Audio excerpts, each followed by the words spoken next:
Bismillahirrahmanirrahim. Selamat datang kembali di seri kuliah fisika dasar. Kali ini kita akan membahas tentang materi arus bolak-balik. Ini adalah video keempat dari materi ini. Di video sebelumnya kita telah membahas tiga hal ini: sumber arus bolak-balik, kemudian resistor pada rangkaian AC, dan induktor pada rangkaian AC. Pada video ini kita akan membahas tentang kapasitor, kapasitor pada rangkaian AC. Kira-kira pembahasannya akan sama dengan sebelumnya, cuma komponennya kita ganti dengan kapasitor. Oke, ini dia gambarnya. Kita punya sumber tegangan di sini dan kita punya kapasitor di sini. Pada dasarnya yang namanya kapasitor tuh hanya kabel putus saja, hanya merupakan ini lempeng logam, dua lempeng logam yang tengah-tengahnya tuh isolator, isolator bisa udara kosong atau bahan isolator yang lain, bahan isolator yang lain, plastik, keramik, dan lain-lain. Nah, seharusnya kalau ini kabel putus, ini isolator di tengah sini kan harusnya nggak ada arus yang mengalir pada kapasitor kan ya. Itu hanya berlaku kalau kita berurusan dengan arus yang searah. Pada arus yang bolak-balik, mungkin sementara kita akan bilang betul bahwa di dalam kapasitor ini tidak ada arus yang mengalir. Tapi di sepanjang kabel ini, kabel dari sumber tegangan ke kapasitor maupun dari kapasitor ke sumber tegangan itu bisa ada arus. Kenapa begitu? Karena di sini arusnya arus bolak-balik. Kita bisa pandang misalnya ini ada sebuah terminal angkot misalnya, kemudian ini loopnya harusnya begini, tapi di tengah-tengah sini ada jembatan putus misalnya. Nah, angkot jalan dari sini pas ke sana, ternyata jembatannya putus. Kalau dia arus arah, maka yang terjadi adalah angkotnya jalan, berhenti di sini, udah nggak terjadi apa-apa kalau angkotnya berjalan searah. Tapi kalau angkotnya bergerak bolak-balik, dia jalan ke sini, ada arus kan, arus kendaraan. Setelah itu dia balik lagi ke sana, ada arus, Jadi kalau ada pengamat di sebelah sini maupun di sebelah kanan sana, pengamat tuh berarti kira-kira analog dengan ampere meter ya. Kalau ada pengamat di sini dan di sana, maka kira-kira dua pengamat itu akan melihat adanya arus kendaraan, walaupun jembatan di sini terputus. Nah, ini juga sama kira-kira. Kita punya kapasitor di sini, ini sumber tegangan bolak-balik. Kalau kita pasang ampere meter di sini dan di sana, maka kita masih bisa mendeteksi adanya arus. Kira-kira seperti itu. Kita boleh juga memandang arus itu sebagai arus pengisian dan pengosongan kapasitor, arus pengisian dan pengosongan kapasitor. Oke, kita mulai dari hukum Kirchhoff di sini di persamaan 18. Ini sama dengan sebelumnya, delta V sama dengan delta V ini adalah sumber, sedangkan yang Q per C ini adalah tegangannya si kapasitor. Tegangan kapasitor adalah Q per C. Ingat bahwa definisi C adalah Q per delta V. Q per muatan per beda potensial, sehingga beda potensialnya adalah Q per C. Muatan dibagi kapasitansi. Nah, dari sini, dari persamaan 18 ini kita bisa dapat persamaan 19. Q-nya adalah sama dengan C kali delta V. Karena delta V-nya adalah ini, delta V maksimum kali sin omega T, maka kita akan dapatkan ini. Q-nya adalah C delta V maksimum sin omega T. Q-nya adalah fungsi sin omega T. Jadi muatan yang tersimpan dalam kapasitor itu dia mengikuti fungsi sinus ini, berosilasi ya. Oke, untuk mencari arus kita tinggal turunkan saja dari muatan ini, Q ini kita turunkan terhadap waktu, kita akan dapat persamaan ini. Ini gampang saja, sin kan turunnya jadi cos, sementara omeganya nanti keluar, karena turunan kan, jadi omeganya keluar, sehingga omeganya kita simpan di depan sini, C delta V cos omega kali T.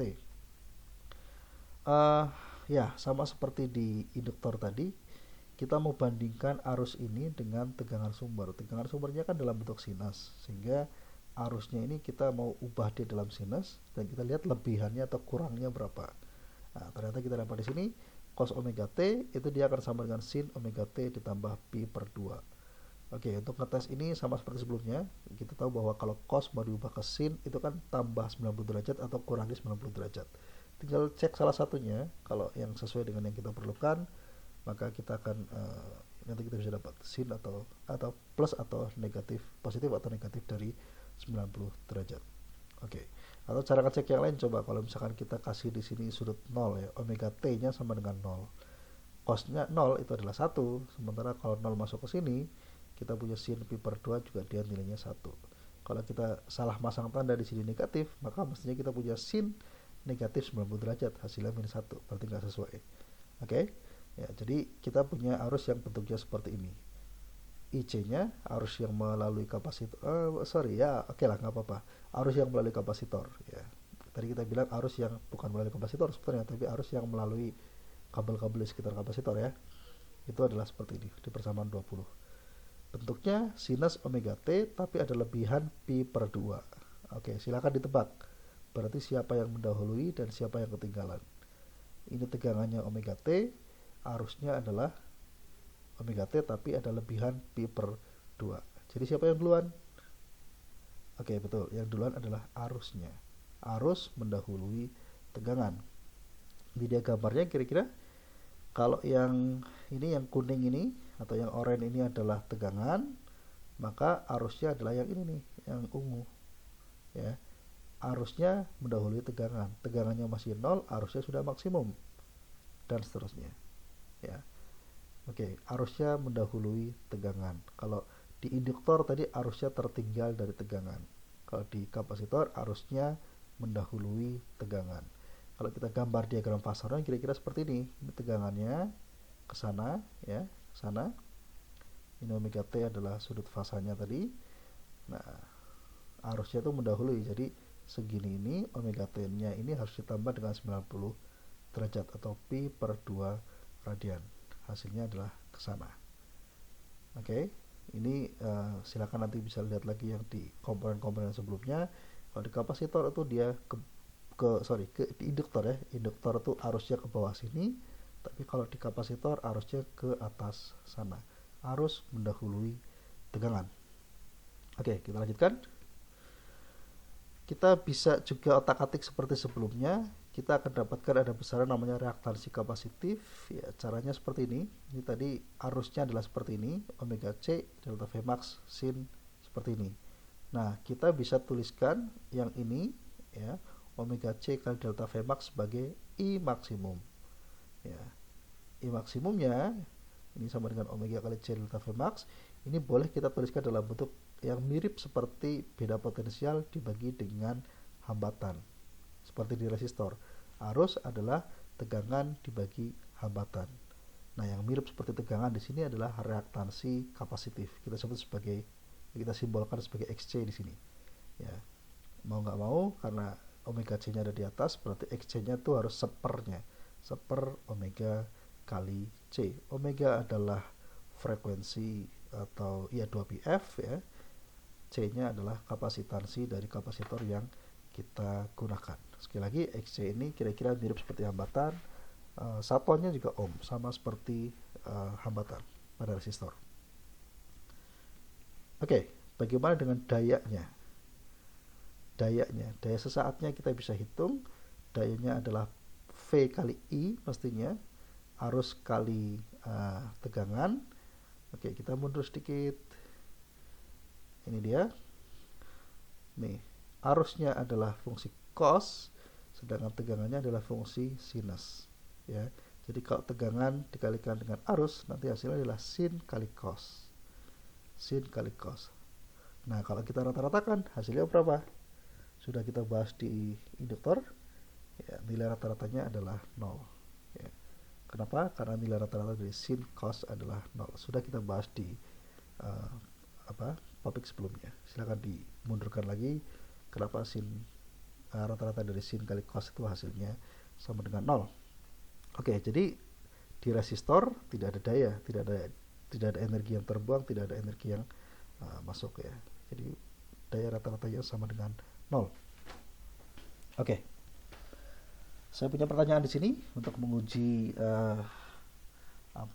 pemahaman konsep kita.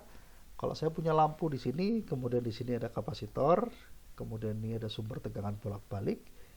Kira-kira lampu ini dia akan menyala lebih terang kalau frekuensi sumber ini tinggi, rendah, atau kecemerlangannya atau nyalanya itu tidak bergantung pada frekuensi.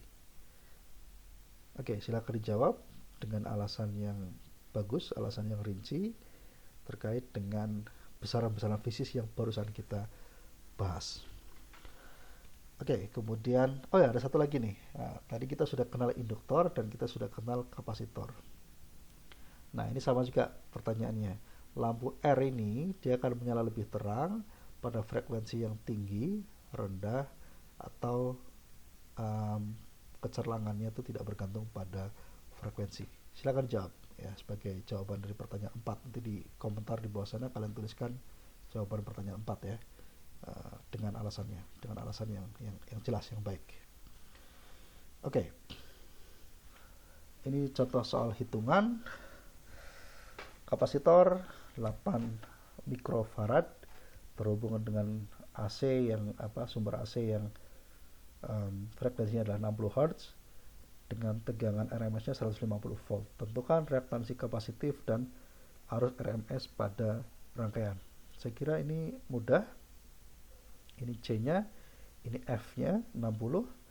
Jadi pertama kita cari omega dulu. Omega sama dengan 2pi kali frekuensi. Frekuensinya 60, 2pi kali 60 berarti sama dengan 120pi. Ya, 120pi.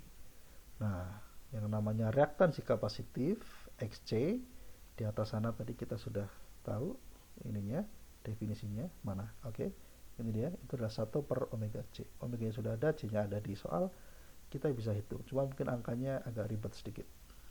Ya, XC-nya adalah 1 dibagi 120 pi kali 8. Jangan lupa ada mikronya. Mikro itu adalah 10 pangkat minus 6 ya, 10 pangkat minus 6. Itu XC-nya, reaktansi kapasitifnya. Arus RMS bisa mudah dicari. Caranya adalah tegangan RMS-nya dibagi dengan dalam tanda kutip hambatannya atau reaktansi kapasitifnya. Oke, silakan dihitung. Tulis juga jawabannya di bawah sana. Oke, sekian dulu video kali ini. Nanti kita akan lanjut dengan bagian terakhir tentang rangkaian RLC serial.